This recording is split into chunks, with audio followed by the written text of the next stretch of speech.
Hello my S army, कैसे हो आप सब। आई होप आप सब अच्छे होंगे। अगर आप सब अच्छे हो तो फटाफट से जाके कमेंट सेक्शन में थम्स अप प्रेस कर दो। वीडियो अच्छी लगती है तो वीडियो को लाइक कर देना, एक प्यारे से कमेंट कर देना अपने दीदू के लिए। So I am Ms educator, your English educator and your loving Didu. Welcome to all of you in your channel brilliant classes. So guys, आज के इस वीडियो में हम पढ़ने वाले हैं class 12 maths chapter number 13 probability का एक्सरसाइज 13.1 का क्वेश्चन नंबर 6। और इससे पहले वाले वीडियो के अंदर हमने क्वेश्चन नंबर 1 to 5 और साथ में 13.1 के अंदर जितना भी इंट्रोडक्शन यूज होने वाला था वो पढ़ लिया है। अगर आपने वो वीडियो नहीं देखी है तो आप मेरे चैनल की प्लेलिस्ट में जाके चेकआउट कर सकते हो। तो अभी के लिए स्टार्ट करते हैं क्वेश्चन नंबर 6 को। तो क्वेश्चन नंबर 6 हमें गिवन है कॉइन टॉस 3 टाइम्स, कि कोई कॉइन है जिसको 3 टाइम्स टॉस किया जाता है। तो इसके लिए हमें फर्स्ट पार्ट गिवन है E is equal to head on third toss. मतलब E हमें क्या फाइंड करना है, E क्या होता है जो हमें फाइंड करना होता है, और F जो होता है, F क्या होता है, F वो चीज़ होती है जो हमें गिवन होती है। ठीक है, ये बात जरूर याद रखनी है। E हमें फाइंड करना होता है, F हमें गिवन होता है। तो E क्या गिवन है, मतलब E फाइंड क्या करना है, हमें फाइंड करना है हेड ऑन थर्ड टॉस, कि थर्ड टॉस के ऊपर क्या आना चाहिए, हेड आना चाहिए। और हमें F गिवन है हेड ऑन फर्स्ट 2 टॉसेस, कि फर्स्ट 2 टॉसेस पर क्या है, हेड है। ठीक है, तो थर्ड टॉस पर भी हेड आने की प्रोबेबिलिटी क्या है ये हमें फाइंड करनी है। तो क्वेश्चन को स्टार्ट करते हैं। तो पहले तो हम लिखेंगे सैंपल स्पेस। सैंपल स्पेस मतलब क्या क्या पॉसिबिलिटीज हो सकती हैं, इन दोनों उसकी क्या क्या पॉसिबिलिटीज हो सकती हैं। जब हमारे कॉइन को हम 3 टाइम टॉस करेंगे तो क्या पॉसिबिलिटीज हमारे पास हो सकती हैं। पहली तो ये है कि पहले वाले कॉइन पर हेड आए, दूसरे पर भी हेड आए और तीसरे पर भी क्या आ जाए, हेड आ जाए। ठीक है, दूसरी पॉसिबिलिटी हो सकती है पहले वाले कॉइन पर हेड आया, दूसरे पे भी हेड आया और तीसरे पे आ गया टेल। तीसरी पॉसिबिलिटी हो सकती है पहले वाले कॉइन पे हेड आ गया, दूसरे पे टेल आ गया, तीसरे पे हेड आ गया। फिर पहले वाले पे टेल आ गया, दूसरे पे हेड आ गया, तीसरे पे भी हेड आ गया। फिर हेड आ गया पहले वाले पे, दूसरे वाले पे टेल, तीसरे वाले पे भी टेल आ गया। फिर हो जाएगी पहले वाले पे टेल आ गया, दूसरे वाले पे हेड आ गया, फिर से टेल आ गया। फिर उसके बाद में क्या हो सकती है, उसके बाद में हो सकती है टेल आ गया पहले वाले पर, दूसरे वाले पे भी टेल और तीसरे वाले पे आ गया हेड। उसके बाद में पहले वाले पे भी टेल, दूसरे वाले पे भी टेल और तीसरे वाले पे भी टेल। ठीक है, तो ये पॉसिबिलिटीज हमारी हो सकती है जब हम कॉइन को 3 टाइम्स टॉस करेंगे। ठीक है, ये हमारी पॉसिबिलिटीज हो गई। अब मुझे फर्स्ट E क्या गिवन है, E है मुझे जब मेरे पास head on third toss, third toss के ऊपर क्या आना चाहिए, हेड आना चाहिए। ये हमारी देखो, इसमें भी थर्ड टॉस के ऊपर क्या आ रहा है, हेड आ रहा है ना, तो ये भी E के अंदर आ जाएगा, हेड हेड हेड। इसमें थर्ड टॉस के ऊपर क्या आ रहा है, टेल आ रहा है, तो ये हमारा ई के अंदर नहीं होगा। यहाँ पर थर्ड टॉस के ऊपर क्या आ रहा है, हेड आ रहा है, तो ये भी हमारा ई के अंदर होगा, हेड टेल हेड हो जाएगा, है ना। इसके बाद में इसके ऊपर भी थर्ड टॉस में हेड आ रहा है, तो यहाँ पर भी आ जाएगा tell head tell, sorry head head, है ना। इस पे भी और कौन सा बचा, अब इस वाले पर भी क्या आ रहा है, थर्ड टॉस पे क्या आ रहा है, हेड आ रहा है, तो ये भी आ गया हमारा ई के अंदर। ठीक है, अब हम निकालेंगे एफ वाला।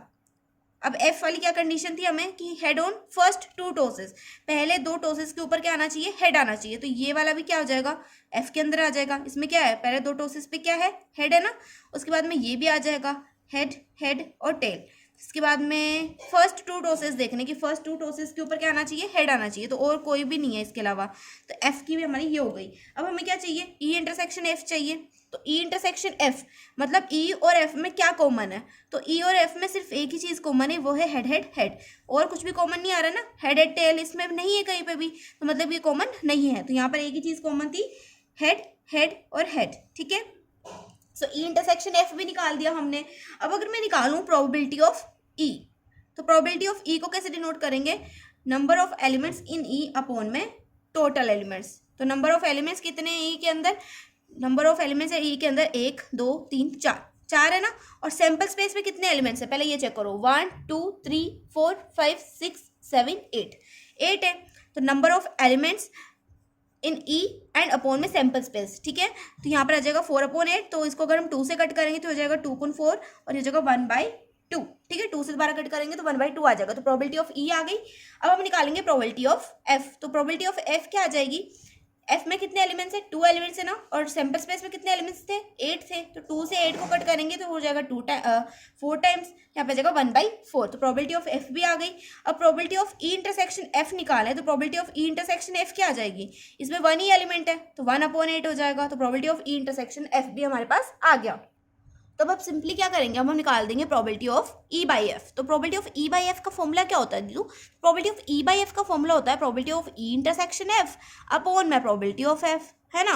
तो probability of E intersection F आया हमारे पास में 1/8 और प्रोबेबिलिटी ऑफ एफ क्या है हमारे पास 1/4। और 4 से 8 कटेगा 2 टाइम्स, तो यहाँ पे आ जाएगा वैल्यू क्या आ जाएगी हमारे पास 1/2। तो probability of E by F आ गया हमारे पास 1/2। तो यहाँ पर हमारा क्वेश्चन नंबर 6 का फर्स्ट पार्ट कंप्लीट हो जाता है। अब हम देखेंगे क्वेश्चन नंबर 6 का सेकंड पार्ट। तो सेकंड पार्ट हमें गिवन है E is equal to at least 2 heads और F हमें गिवन है एट मोस्ट 2 हेड्स। तो पहले तो एक बात समझ लो, जो E होता है ये हमें फाइंड करना होता है, ठीक है, और जो F होता है वो हमें गिवन होता है, ठीक है, ठीक है, आगे बात समझ में। अब इसका मतलब क्या है, इसका मतलब क्या हुआ, अगर जो चीज़ हमें फाइंड करनी होती है उसको हम ऊपर लिखते हैं, मतलब हमसे क्या करते हैं, probability of E by F निकालेंगे, probability of F by E नहीं निकालेंगे। यहाँ पर हमें यही चीज़ जो है याद करने वाली होती है कि अगर हमें E गिवन है, E को हमें फाइंड करना होता है, F को हमें गिवन लेना होता है, तभी हम probability of E by F निकाल सकते हैं, है ना। अगर हम probability of F by E निकाल देंगे इस क्वेश्चन के लिए, तो ये क्वेश्चन क्या हो जाएगा, रॉन्ग हो जाएगा, वैसे नहीं आएगा जो जैसे हमें चाहिए। तो ये चीज़ कैसे पता करते हैं हम कि probability of E by F निकालना है या probability of F by E निकालना है, ये हम पता करते हैं इस चीज़ से। E जो होता है वो हमें फाइंड करना होता है और F जो होता है गिवन होता है। तो जो भी हमें फाइंड करना होता है वो ऊपर आता है और जो भी हमें गिवन होता है वो नीचे आता है, ठीक है। अब दूसरी चीज़ एटलीस्ट और एट मोस्ट, यहाँ पर इसका क्या फंडा है, तो देखो एटलीस्ट का मतलब है कि कम से कम, अब इसने बोला एटलीस्ट 2 हेड्स, मतलब कम से कम 2 हेड्स होने चाहिए उसके अंदर, है ना। और एट मोस्ट का मतलब है कि ज़्यादा से ज़्यादा, मतलब 2 से ज़्यादा बिल्कुल भी नहीं होने चाहिए, 2 हेड्स होने चाहिए, उससे ज़्यादा हेड्स नहीं होने चाहिए। अब यहाँ पे एटलीस्ट यूज़ किया ना कि एटलीस्ट 2 हेड्स, तो यहाँ पे 3 हेड्स भी हो सकते हैं, क्योंकि यहाँ पे क्या है, कम से कम 2 होने चाहिए, उससे ज़्यादा भी हो सकते हैं, लेकिन यहाँ पे लिखा है कि ज़्यादा से ज़्यादा 2 होने चाहिए, मतलब 3 नहीं ले सकते तुम, अगर 3 हेड हैं तो अपन उसको नहीं ले सकते, ठीक है। तो ये बात क्लियर हो गई होगी। अब हमें क्या करना है, पहले हम निकालेंगे कि इसके अंदर कौन कौन सी चीज़ें आ सकती है ना। तो ई के अंदर क्या क्या आ सकता है, 2 हेड से ज़्यादा भी ले सकते हैं ना हम, तो यहाँ पर हेड भी आ सकता है ना, 3 हेड्स भी हम ले सकते हैं। उसके बाद में हमारा हेड टेल भी आ सकता है, 2 हेड्स होने चाहिए कम से कम। फिर उसके बाद में हमारा हेड टेल हेड भी आ सकता है ना। उसके बाद में टेल हेड टेल भी आ सकता है, टेल हेड भी आ सकता है, और ये 3 कॉइन्स के लिए हमने लिया है, ठीक है। एफ, अब एफ में क्या है, एट मोस्ट 2 हेड्स, मतलब ज़्यादा से ज़्यादा 2 ही होने चाहिए। तो इसके लिए क्या हो सकते हैं, हमारी पॉसिबल जो वैल्यूज़ है वो हो सकती है हेड, फिर उसके बाद में हो सकती है हेड टेल हेड। अब यहाँ पर हेड नहीं आएगा, 3 टाइम्स नहीं आएगा, क्योंकि इसमें सिर्फ 2 ही चाहिए, 2 से ज़्यादा नहीं होने चाहिए।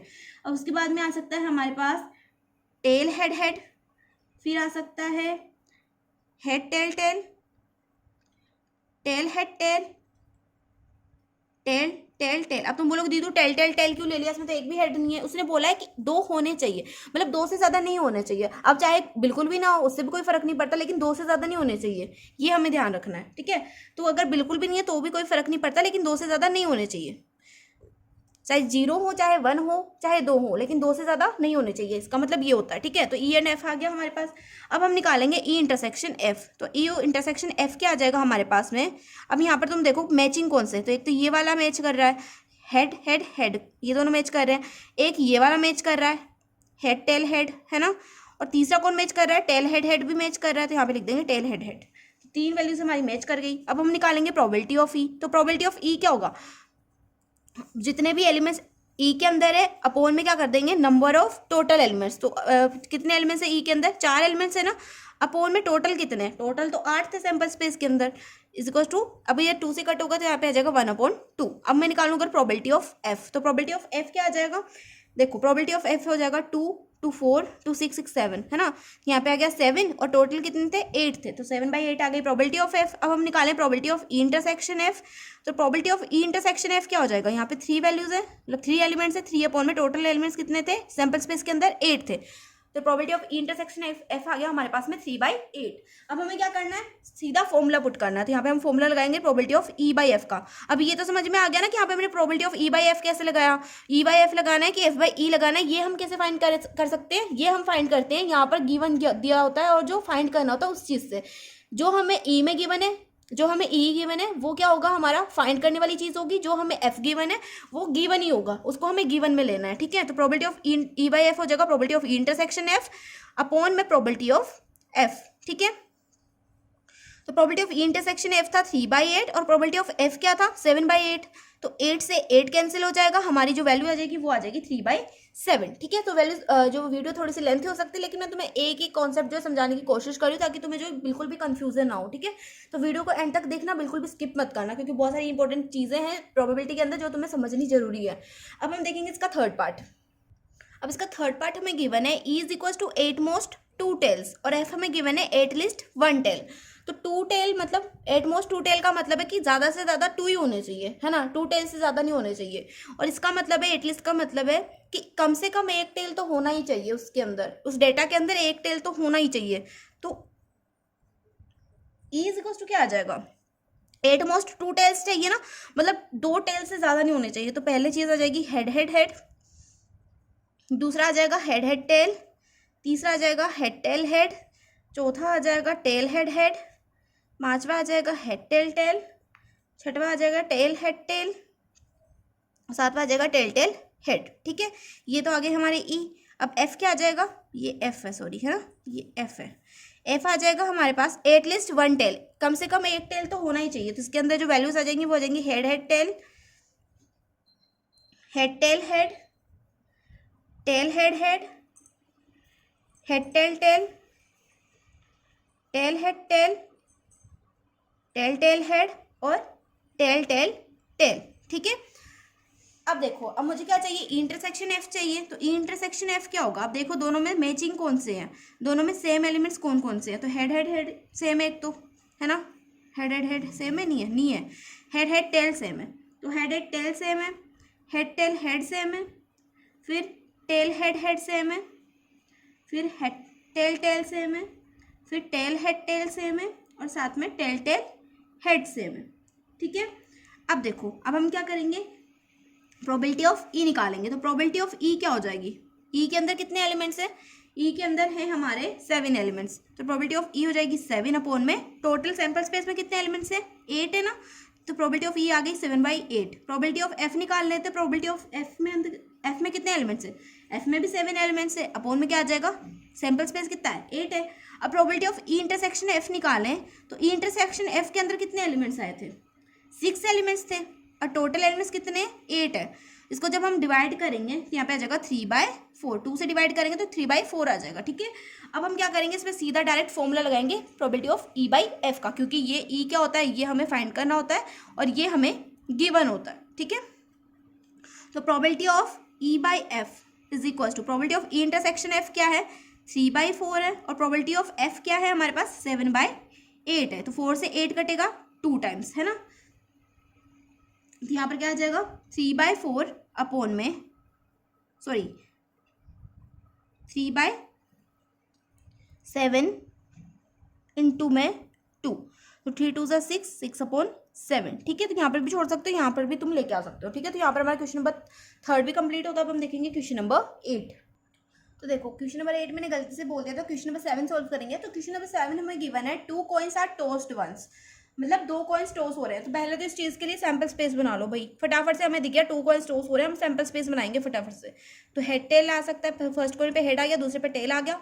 फिर क्या हो सकता है, फर्स्ट पे टेल आ गया, दूसरे पे हेड आ गया, ये भी हो सकता है। फिर फर्स्ट पे भी हेड आ गया, दूसरे पे भी हेड आ गया, फिर फर्स्ट पे भी टेल आ गया, दूसरे पर भी टेल आ गया। तो 4 जो है हमारी सिचुएशंस बन सकती है जब 2 कॉइन्स टॉस होंगे। अब तुम देखो आगे की सिचुएशन। तो फर्स्ट पार्ट में हमें गिवन है ई, टेल अपीयर्स ऑन 1 कॉइन। हमें फर्स्ट क्या गिवन है कि जो टेल है वो 1 कॉइन के ऊपर ही अपीयर होगा, मतलब किसी एक कॉइन के ऊपर ही क्या आ सकता है, टेल आ सकता है। तो इसके लिए जो हमारा डेटा होगा वो क्या होगा, फर्स्ट कॉइन पर ही हमें एक कॉइन पर ही सिर्फ क्या आना चाहिए, टेल आना चाहिए। तो हमारे पास टेल हेड हो सकता है या फिर हेड टेल हो सकता है ना, एक ही कॉइन पर टेल आया।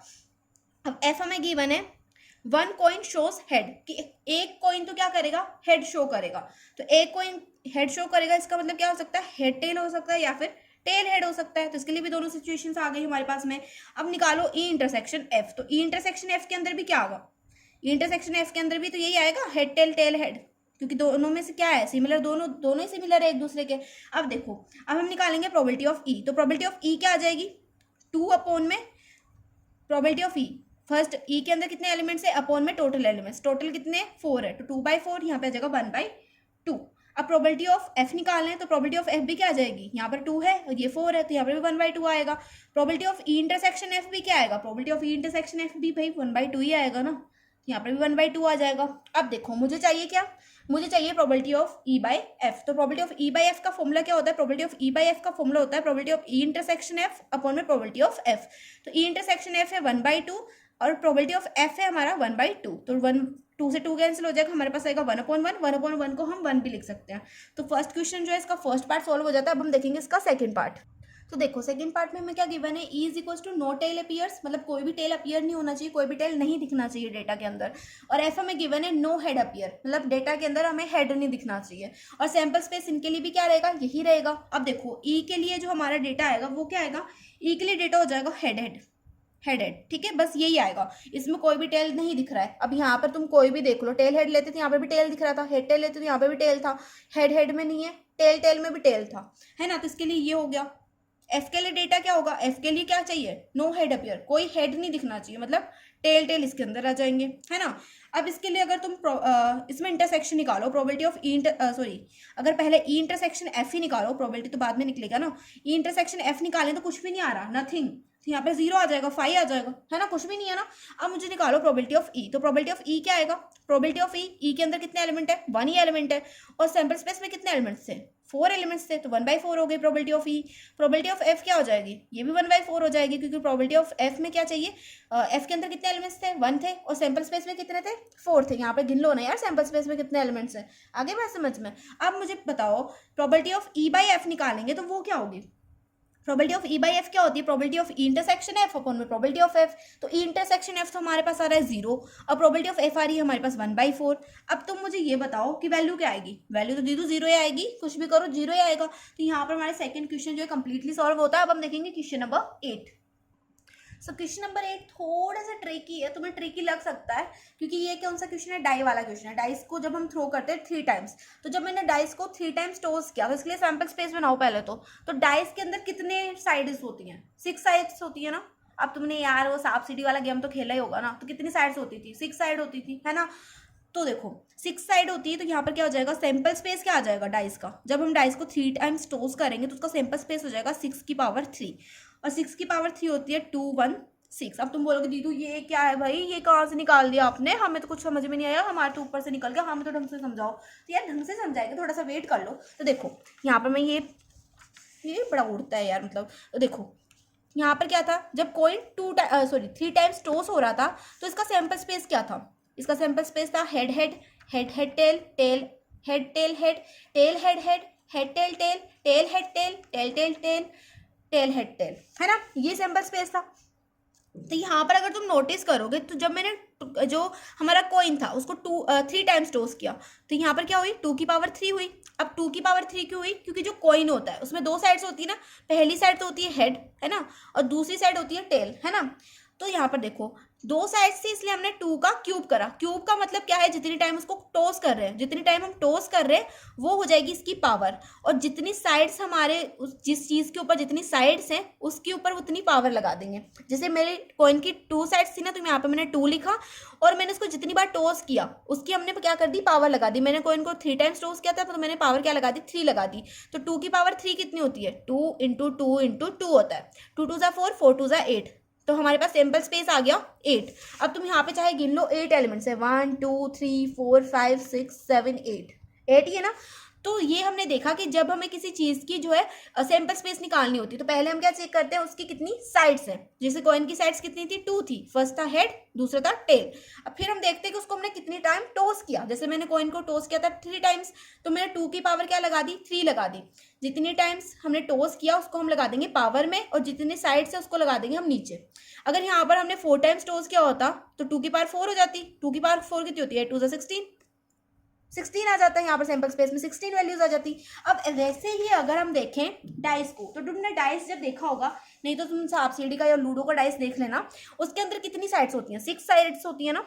तो 6 साइड्स होती है, इसका मतलब क्या है, हम 6 नीचे लिखेंगे, और कितनी बार टॉस किया, हमने टॉस किया भाई 3 बार, 3 टाइम्स टॉस किया ना, तो उसकी पावर लगा दी हमने 3। तो 6 की पावर 3 कितनी होती है, 6 × 6 × 6 कर लेना, 6 6 36, 36 × 6 हो जाएगा 216, ठीक है। तो वो हमारे पास सैंपल स्पेस आ गया 216। यहाँ तक आ गया समझ में। अब देखो, अब उसने आगे बोला हुआ है ई हमें गिवन है 4 appears on the third toss. जो 4 है वो अपीयर होगा थर्ड टॉस के ऊपर, तो जब थर्ड टॉस होगा उसके ऊपर ही क्या होगा, 4 अपीयर होगा। और एफ हमें गिवन है 6 और 5 appears respectively on first 2 tosses. First 2 tosses पर क्या आएगा, 6 और 5 आएगा, मतलब फर्स्ट टॉस पे 6 आ जाएगा, फिर दूसरे टोस पे आ जाएगा 5, उसके बाद में कुछ भी आ सकता है ना।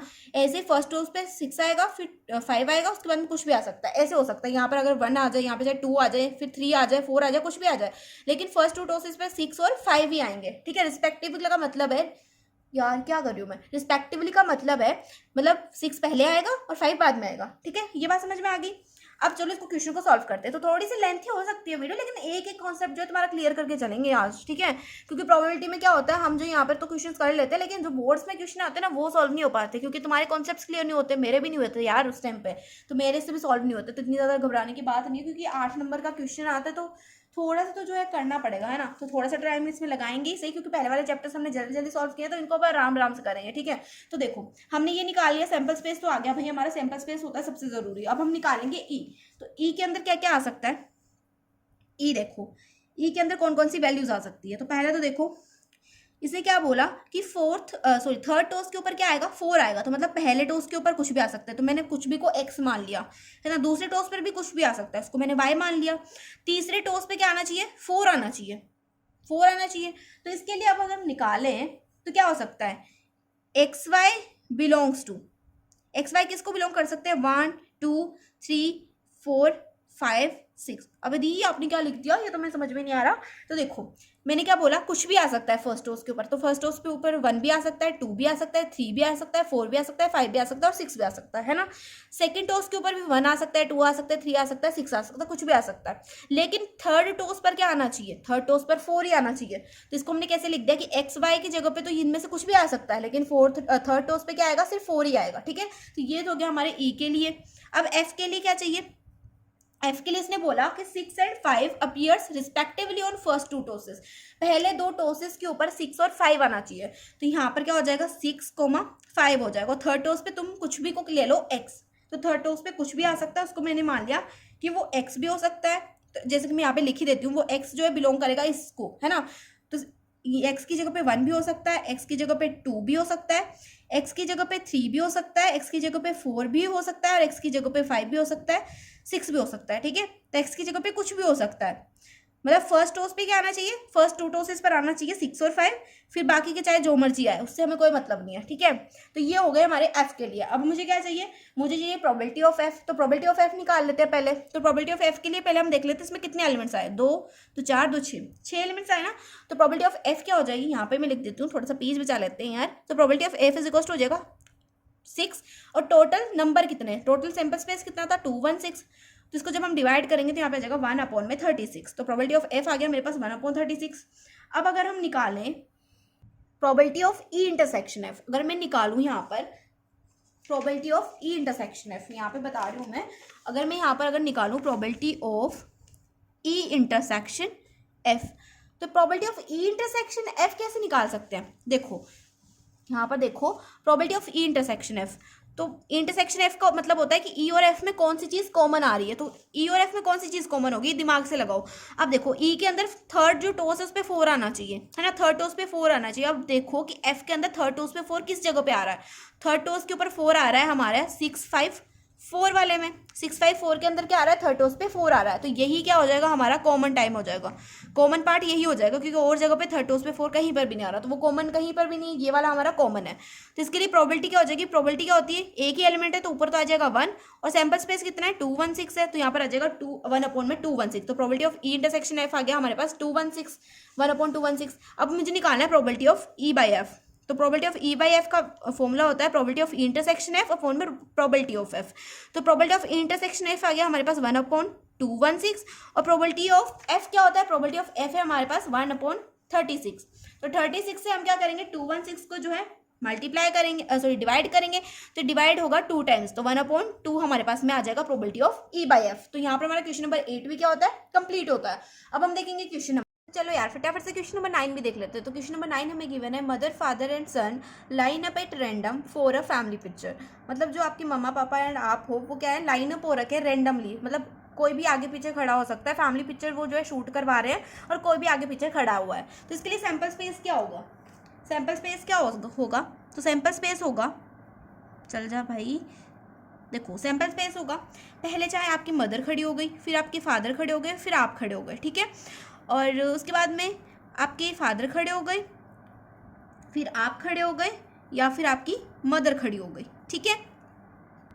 फिर उसके बाद में क्या हो सकता है, आपके फादर खड़े हो सकते हैं, आपकी मदर खड़ी हो सकती है, फिर आप खड़े हो सकते हो।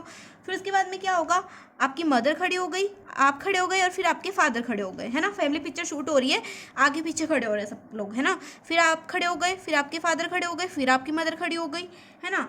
या फिर आप खड़े हुए, फिर आपकी मदर खड़ी हुई, फिर आपके फादर खड़े हुए। ये जो है पॉसिबल सिचुएशंस हो सकती हैं। आपकी फैमिली फोटो जब शूट हो रही होगी, आप खड़े हो सकते हो, आपके फादर बाद में खड़े हो सकते हैं, आपकी मदर उसके बाद में खड़ी हो सकती है ना। या फिर आपकी मदर पहले खड़ी हो सकती है, आप बीच में खड़े हो सकते हो, या आपके फादर जो है साइड में खड़े हो सकते हैं। तो ये हो गए हमारे सैम्पल स्पेस, ठीक है। अब उसके बाद में अगर हम ई देखें, ई हमें क्या गिवन है, ई है हमारे पास सन ऑन वन एंड। जो आप हो, आप क्या होगे, एक साइड खड़े होंगे, मतलब आप जो है फर्स्ट में भी खड़े हो सकते हो, फर्स्ट लाइन में भी आप खड़े हो सकते हो, आप फर्स्ट में खड़े हो। उसके बाद में आपके पापा खड़े हैं, उसके बाद में आपकी सॉरी उसके बाद में आपकी मम्मा खड़ी है, उसके बाद में आप खड़े हो। ये हो गई फर्स्ट सिचुएशन। फिर ऐसे भी हो सकता है, आप खड़े हो, फिर आपके पापा जो है बीच में खड़े हुए हैं और आपकी मम्मा जो है दूसरी साइड खड़ी हुई है, ठीक है। ये सिचुएशन भी हो सकती है। उसके बाद में आप खड़े हो, फिर एक मिनट, आप कैसे खड़े हो, यहाँ पे देखो, आपके फादर खड़े हैं, फिर आपकी मदर खड़ी है, आप दूसरे एंड पे खड़े हो, ठीक है, आप लास्ट में खड़े हो। फिर आपकी मदर सामने खड़ी है, फर्स्ट में आपकी मदर खड़ी है, फिर आपके फादर मिडिल में है और आप जो है लास्ट वाले एंड पे खड़े हुए हो, ठीक है। तो ये सिचुएशंस हो गई ई की। एफ की सिचुएशंस क्या है, फादर इन मिडिल। जो फादर हैं आपके वो क्या होंगे, मिडिल में खड़े होंगे। तो फर्स्ट सिचुएशन होगी, आप पहले खड़े हो, आपके फादर तो मिडिल में ही रहेंगे, आपकी मदर जो है लास्ट वाले एंड पे खड़ी है। सेकेंड सिचुएशन हो गई, आपकी मदर पहले खड़ी है, आपके फादर जो है मिडिल में खड़े हैं और आप जो है लास्ट में खड़े हो। तो ये दो सिचुएशंस हो गई एफ की, है ना। इसके अलावा और कोई सिचुएशन नहीं बन सकती जिसमें आपके फादर क्या हो, मिडिल में हो फैमिली फोटो के अंदर।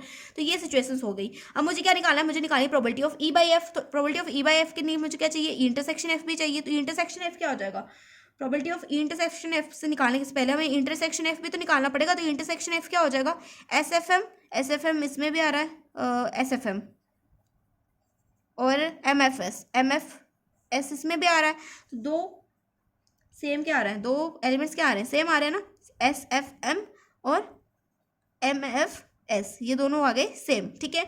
तो probability of E intersection F क्या हो जाएगा, इसमें टोटल एलिमेंट्स है 2 और सैंपल स्पेस में कितने एलिमेंट्स है, 2 2 4 2 6। यहाँ पे जाएगा 2/6, 2 से ही कैंसिल हो जाएगा, यहाँ पे आ जाएगा 1/3। तो प्रोबेबिलिटी ऑफ ई इंटरसेक्शन आ गई हमारे पास में 1/3। अब अगर हम निकालें प्रोबेबिलिटी ऑफ एफ, तो एफ के अंदर 2 एलिमेंट्स है, सैंपल स्पेस में कितने एलिमेंट्स है, 6 है। तो 2/6 को हम लिख सकते हैं 1/6 1/3, है ना। अब मुझे चाहिए probability of E by F. तो probability of E by F क्या हो जाएगी, probability of E by F हो जाएगी probability of E intersection F upon में प्रोबेबिलिटी ऑफ एफ। तो ई इंटरसेक्शन एफ की प्रोबेबिलिटी है 1/3 और प्रोबेबिलिटी ऑफ एफ है हमारे पास 1/3। तो 3 से 3 कैंसिल हो जाएगा, probability of E by F आ जाएगा हमारे पास में 1। तो यहाँ पर हमारा क्वेश्चन नंबर 9 भी क्या होता है, कंप्लीट होता है। सो अगर आपको जो है मेरी वीडियो अच्छी लगी हो तो वीडियो को लाइक कर देना, प्यारे से कमेंट कर देना और प्यारे ही कमेंट करना। वैसे तो तुम कमेंट करते नहीं हो। एक मैं तुम्हें एक इंसिडेंट बताती हूँ। मैं ना कल अपनी जो पुरानी वाली जो वीडियोज़ है उनको जो स्क्रॉल कर रही थी, तो मेरे को एक कमेंट दिखता है, तो मैं बड़ी खुश हुई। मैंने कहा यार कितने भाग है हमारे, एक कमेंट तो दिखा वीडियो के ऊपर। तो मैंने कमेंट को ओपन किया बड़ी एक्साइटमेंट के साथ में, और जब मैंने कमेंट पढ़ा तो उसमें लिखा हुआ था, दी आपकी वॉइस बहुत ज़्यादा इरिटेटिंग है। So that time I thought कि मुझे खुश होना चाहिए या मुझे दुखी होना चाहिए। खुश इसलिए कि मेरी वीडियो पे कमेंट आया, फर्स्ट टाइम कमेंट आया, तो मुझे खुश होना चाहिए या मुझे दुखी होना चाहिए कि मेरी वीडियो पे ऐसा कमेंट आया कि मेरी वॉइस इरिटेटिंग है। तो फिर मैंने सोचा चलो यार तुम्हें सजेशन ही दे देती। तो जिसने भी कमेंट किया, मैं उसका नाम नहीं लूँगी वैसे, क्योंकि मेरे पास वैसे भी मेरे को नाम तो अच्छे से याद है उस बंदे का जिसने भी कमेंट किया है, क्योंकि मेरे पास एक ही कमेंट आया अभी तक। तो उसने, उसका नाम नहीं बताऊंगी मैं, तो उसने लिखा होता, तो मैं उसको एक सजेशन देना चाहूँगी कि यार अगर तुम्हें मेरी वीडियो इरिटेटिंग लग रही है, मतलब मेरी वॉइस इरिटेटिंग लग रही है, तो तुम ऐसा करो ना यार, तुम ना जो मेरी वीडियोस है ना अपने उन फ्रेंड्स को भेजो जो तुम्हें ज़्यादा इरिटेट करते हो। उन फ्रेंड्स को साथ में ना तुम क्या करो, रिवेंज लो, उन्हें इरिटेटिंग वीडियोस भेजो। मेरी वॉइस इरिटेटिंग है, तुम उनको इरिटेट करो, तो देखो मेरा भी मतलब अच्छा होगा, मेरे भी व्यूज़ बढ़ेंगे, है ना। और तुम्हारा क्या होगा, तुम इरिटेट भी कर पाओगे दूसरे बंदों को बिना किसी उसके, है ना। तो कितना अच्छी बात है, तुम इरिटेट करो दूसरे बंदों को। जो भी तुम्हें इरिटेट करते हैं सबसे ज़्यादा तुम्हारे स्कूल में, तुम्हारे ट्यूशन में, उनको तुम मेरी वीडियोज़ भेजो ताकि वो भी ज़्यादा से ज़्यादा इरिटेट हो, ठीक है। सो अभी के लिए एंड करते हैं वीडियोज़ को। और जितने भी प्यारे से प्यारे भाई बहन मेरी वीडियोज़ देखते हैं उनके बहुत सारा प्यार। और अगर आप वीडियो अच्छी लगती है तो वापस से बोलो कि वीडियो को लाइक कर देना। अगर चैनल यूज़फुल लगता है तो सब्सक्राइब कर लो, मेरी बकबक सुननी हो तो सब्सक्राइब कर लो चैनल को। तो ऐसी वीडियोज़ के लिए मिलते हैं नेक्स्ट वीडियो में, तब तक के लिए बाय बाय, टेक केयर।